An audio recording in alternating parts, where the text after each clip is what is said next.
और ये और कुछ तस्वीरें हम आपको दिखा रहे हैं प्रधानमंत्री नरेंद्र मोदी के कर्नाटक दौरे से जुड़ी हुई, जहां पर मुदुमलाई टाइगर रिजर्व के थेप्पाकुडू हाथी शिविर का प्रधानमंत्री ने दौरा किया। कुछ तस्वीरें देखिए, ये और कुछ तस्वीरें देखिए जो हाथी के जो बच्चे हैं उनके साथ भी प्रधानमंत्री हैं, जो हाथी के संरक्षण से जुड़े हुए जो उनकी जो टास्क फोर्स से जुड़े हुए लोग हैं उनसे भी प्रधानमंत्री ने संवाद स्थापित किया, उनसे भी बातचीत की। और ये आप देख सकते हैं किस तरह से प्यार और मुनहार के तरीके का एक जो माहौल है वो बना हुआ है। प्रधानमंत्री ने हाथियों की सूंड थपथपाई, प्रेम प्रदर्शित किया और बदले में हाथियों ने भी अपना प्रेम प्रधानमंत्री पर प्रदर्शित किया।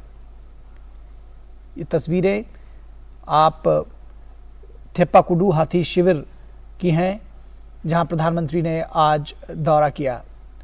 मुदुमलाई टाइगर रिजर्व में प्रधानमंत्री पहुंचे थे, जहां थेप्पाकुडू हाथी शिविर का प्रधानमंत्री ने दौरा किया। और इसके साथ ही साथ प्रधानमंत्री ने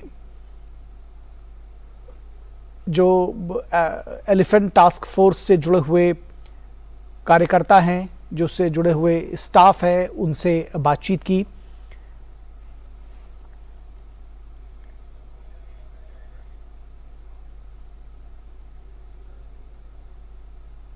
प्रधानमंत्री नरेंद्र मोदी की नीतियों की वजह से, केंद्र सरकार की नीतियों की वजह से वन्य जीवों के संरक्षण में काफ़ी प्रगति हुई है। प्रधानमंत्री बनने के बाद नरेंद्र मोदी ने देश में जो संरक्षित क्षेत्र है उसका इजाफा किया है। 2014 के बाद से देश में बाघों की आबादी में 35% की बढ़ोतरी हुई है। 2014 में बाघों की संख्या 2226 थी, 2018 में ये बढ़कर 2967 हो गई। और आज टाइगर सेंसस के आंकड़े जारी किए जाएंगे। जो प्रोजेक्ट टाइगर है उसके आज 50 वर्ष पूरे होंगे और इस मौके पर प्रधानमंत्री कर्नाटक में एक रिपोर्ट भी जारी करेंगे। ये तस्वीरें जो आप देख रहे हैं ये थेप्पाकुडू हाथी शिविर का है, जहां प्रधानमंत्री ने हाथियों के शिविर के बीच में पहुंचे और जो उनके महावत हैं, जो उनके देखभाल करने वाला जो स्टाफ है, जो इस पूरे टास्क फोर्स से, एलिफेंट के टास्क फोर्स से जुड़े हुए लोग हैं, उनके साथ में संवाद स्थापित किया। इस बात की समीक्षा की कि इस रखरखाव में और आगे किस चीज़ की ज़रूरत है, इन प्यारे वन्य जीवों के संरक्षण के लिए क्या कुछ किए जाने की ज़रूरत है, किस तरह से कार्य अभी तक हुआ है, आगे किस तरह से उसको बढ़ाया जाएगा। क्योंकि प्रधानमंत्री की अगुवाई में वन्य जीवों का संरक्षण की दिशा में जो कार्य हुआ है उसमें आशातीत सफलता मिली है और इसको आगे बढ़ाया गया है। पिछले 7-8 वर्षों में वन्य जीवों के संरक्षण में के जो प्रयास हैं वो रंग लाए हैं और जो बिग कैट्स हैं उनकी संख्या में इजाफा हुआ है, चाहे वो शेरों की बात करें या बाघों की बात करें, तेंदुओं की बात करें। और चीते के पुनर्वास के विशेष प्रयास शुरू किए गए हैं। नामीबिया से 8 चीते लाए गए थे, जिनमें से एक मादा चीता ने 4 शावकों को भी जन्म दिया है। तो भारत में तकरीबन 75 वर्षों के बाद 1947 में आखिरी चीता भारत में देखा गया था और उसके बाद से अब भारतीय चीते भी, भारत में चीते ने भी जन्म लिया है। तो इस लिहाज से भी ये बेहद महत्वपूर्ण कहा जा सकता है। तो पिछले जो 8-10 वर्षों में जो तमाम कार्य हुए हैं सरकार के, जो विकासोन्मुख कार्य हुए हैं, उनके अलावा वन्य जीव संरक्षण जैसे जो कार्य हैं उस पर भी ध्यान केंद्रित किया है सरकार ने। और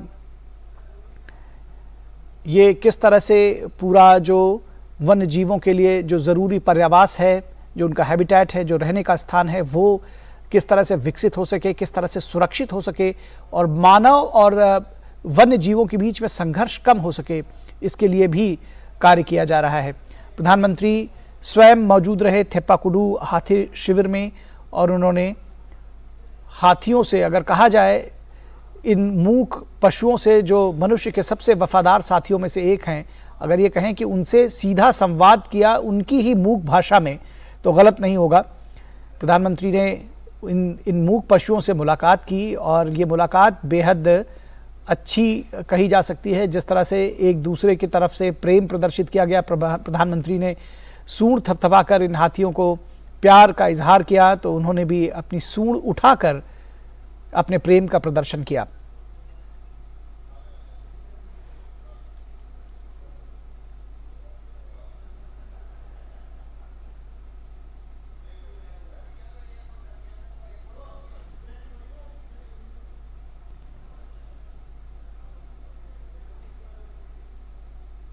बेहद महत्वपूर्ण है ये तस्वीरें, बहुत कुछ बयां करती हैं अपने आप में। किस तरह से वन्य जीवों के संरक्षण के लिए कार्य किया गया है, जब प्रधानमंत्री स्वयं फील्ड में उतरकर, जंगल में पहुंचकर और इन मूक पशुओं के बीच में पहुंचकर वो देख रहे हैं कि किस तरह से जो कार्य योजना बनाई गई है उस पर किस तरह से पालन हो रहा है, क्या कार्य आगे किए जाने हैं, जो समीक्षा है वो कर रहे हैं।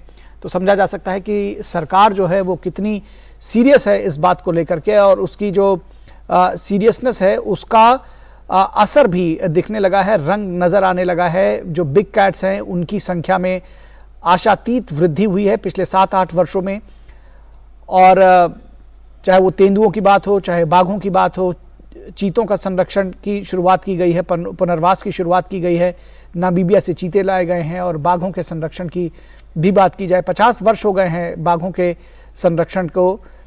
1972 में प्रोजेक्ट टाइगर की शुरुआत की गई थी और 50 वर्ष पूरे हुए हैं इसको, और आज एक टाइगर सेंसस रिपोर्ट जारी करेंगे प्रधानमंत्री नरेंद्र मोदी कर्नाटक में। ये जो तस्वीरें हैं ये तमिलनाडु स्थित मुदुमलाई टाइगर रिजर्व में थेप्पाकुडू हाथी शिविर है, जिसका दौरा किया प्रधानमंत्री ने, और हाथियों से उनकी ही भाषा में, मूक जो पशु हैं वो प्रेम की भाषा समझते हैं, वो संवाद अच्छी तरह से समझते हैं, और हाथी को कहा जाता है कि बेहद समझदार, बेहद बुद्धिमान जीव है। जितना शक्तिशाली है उतना ही बुद्धिमान भी है, और यही वजह है कि मनुष्यों के साथ इसकी दोस्ती जो है वो बहुत पुरानी रही है। पुराणों में हाथियों का वर्णन मिलता है, इसका धार्मिक महत्व है। बहुत सारे लोग हाथी को भगवान श्री गणेश से जोड़कर देखते हैं, और ऐसे में इनका जो धार्मिक महत्व तो है ही है, जो इनका एक नेचर साइकिल में जो महत्व है उसको भी समझा जाना चाहिए, वो समझा जा रहा है। और प्रधानमंत्री नरेंद्र मोदी जो एलिफेंट टास्क फोर्स है उनके जो कार्यकर्ता हैं उनसे भी उन्होंने मुलाकात की, किस तरह से ये टास्क फोर्स आगे काम करेगी, किस तरह से इसमें और इस कार्य योजना में इसको कैसे बेहतर किया जा सकता है, जो कार्य किए जा रहे हैं इसकी भी समीक्षा प्रधानमंत्री ने की। जो ऑन ग्राउंड वर्कर्स हैं उनसे बातचीत की, उनसे जाना कि किस तरह से इनका रख रखाव किया जा रहा है और आगे क्या कुछ किए जाने की ज़रूरत है। आप देख सकते हैं कि इस टास्क फोर्स में और जो महावतों का एक दल है इसमें महिलाएं भी शामिल हैं। तो जो ये मूक पशु हैं वो प्रेम की भाषा जानते हैं और उस भाषा को वो उसी तरह से रेसिप्रोकेट भी करते हैं।